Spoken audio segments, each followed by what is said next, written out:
For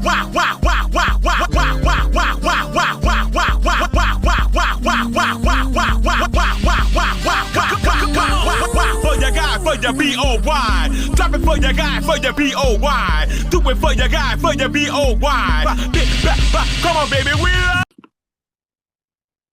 Okay, so today we have a very special guest.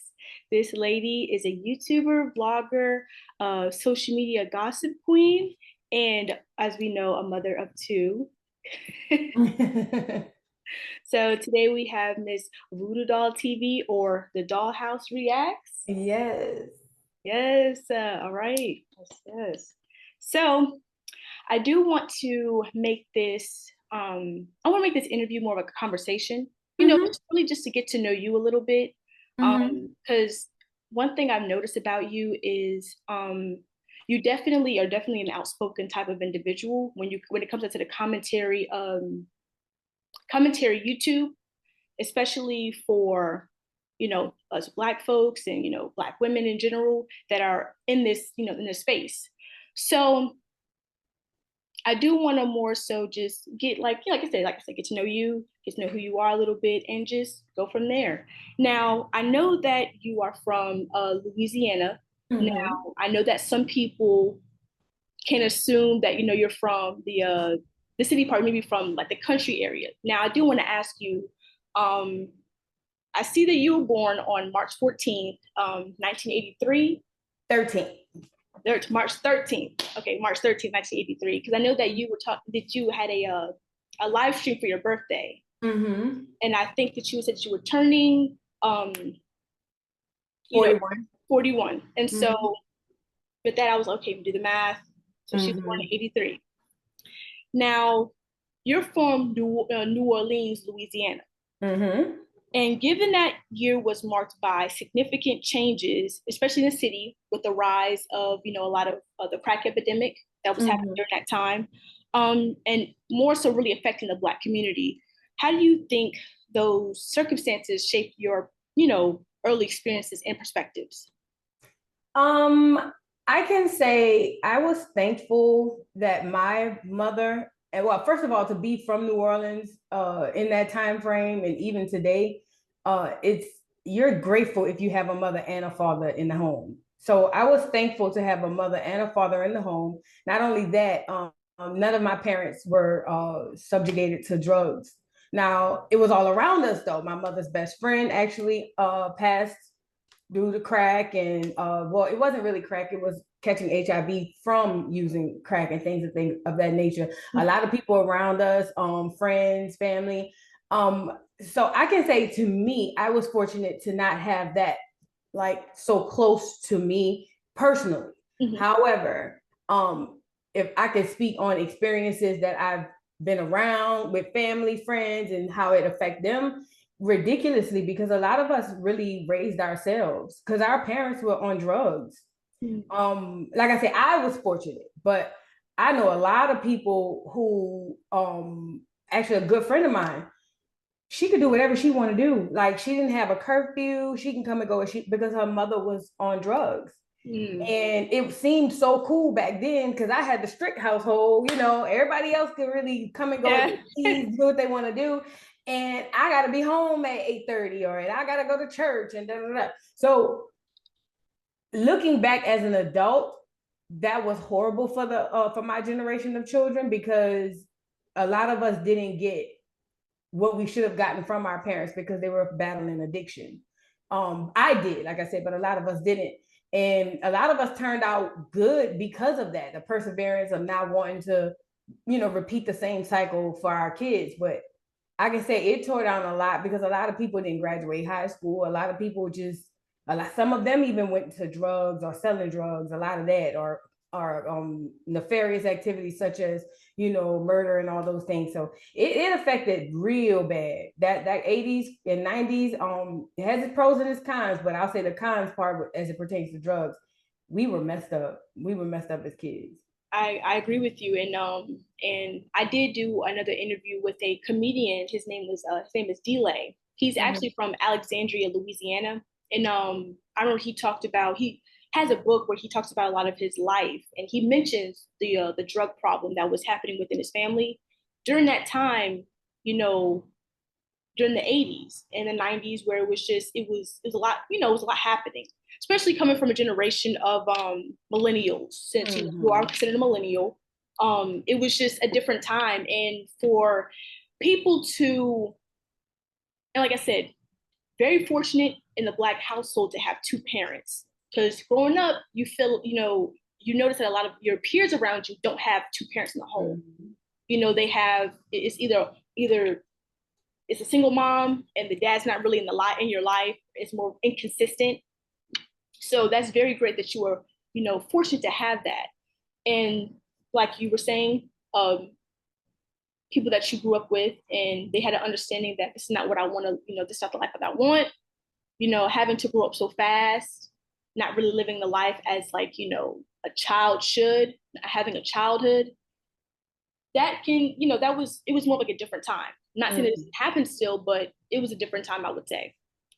Now, I know that you said that you have, was it 3 brothers? I have 3 brothers, 2 sisters. Yes. 3 brothers, 2 sisters. Okay, so in total, it's 6 of you guys. Yeah. 6. Okay. Since you have 3 brothers, what was that experience like for you? Like, what was it like having so many siblings in the house? And give me like the rundown of, who's the oldest, the youngest.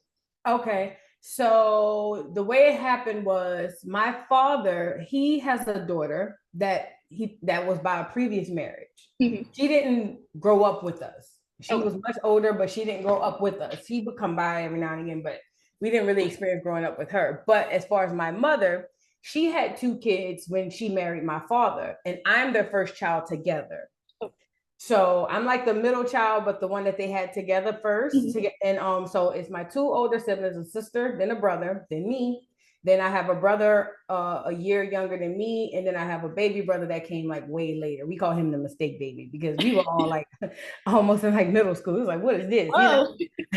But we're all 1 year apart, all of us, except the baby brother. So the first 4 of us are all 1 year apart, and it was so fun. It was so fun. I got my thick skin because I'm between 2 boys as far as a year apart. I have a brother a year older than me and a brother a year younger than me. We went to middle school together. We went to high school together. All the horrible things you could say to somebody, I heard from my brothers first when we would get mad and things of that nature. But it was fun though back then. It wasn't like the things that we would say and do back then. It just kind of rolled off your back, like, okay, whatever, but I know today's time, God, it'll be ridiculous. But I think I know for a fact that's what made me have the thick skin that I have, because I've had to literally like fight my brothers. So if I gotta fight them, what I care about y'all out here, So yeah, it was amazing though. I had a great time. It was never a dull moment. It was always something going on. Yeah, I love my sisters and brothers. They were amazing. That's really cool. That's the one thing about sibling relationships and stuff. You may have your moments where, y'all crack on each other, snap at each other and stuff. And, y'all might get a little upset at each other and whatnot. Y'all may not talk or whatever, but you can always go back to where you were before, because that's how you hold that bond with family and siblings and stuff. Yep. So like I said, it's really cool that you got the chance to really do something like that, because even with me and my older sister, we're like 10 years apart. And I have 2 other siblings, but they didn't really grow up in a house with me. It was more of like, me and my older sister. We're 10 years apart, but, we're the same way too. Snapping at each other, jokes, roll off your back. But, at the end of the day, that's still my sibling. Now, I do want to go into more of your school life. Now, let's just share a bit about your school life. Did you attend college? And how did those years really shape who you are today? And do you have any like memorable moments that had a lasting impact on you? Yeah, so I went all the way up through college. I got 2 degrees. I have an associate's and a bachelor's. But Orleans Parish Schools is a different place. Oh my God. School was fun. But we were in an impoverished school district. Which my mom and dad moved us somewhere that was outside of the city, that was like where the horrible schools were. But even the schools we went to were not the best. Oh. I'm talking about, you don't even have enough books to take home, you know, like type stuff. Like the teacher is trying to talk to the students type, like it was crazy, but it was normal to us. And that's at the better school. That's not like, you know how like now they have school buses? We didn't have buses. We had to catch the regular bus. We called it the RTA. We had to get on the bus. They gave us bus tickets from the school district, but yeah, we had to get on the bus. And we were on the bus with working class people in the morning who was on their way to work. Like, and it's a whole bunch of school kids on the bus. Yeah, it was a different experience. I'll say this. We were wrong because we used to sit in the back of the bus and like we call it ribbon people, but I know people say Jonesing or whatever y'all call it, but we sit in the back of the bus and people knew not to come to the back of the bus because we was gonna rib them. You know what I'm saying? But that was fun then. Looking back, we were horrible for doing that. But you got to keep in mind, in my high school, me and two of my friends, three. I want to say I can count on one hand how many people had two parents in the household. The majority or half of those kids didn't even have parents because the dad was gone somewhere and the mama was probably doing her thing or suffering from drugs. So a lot of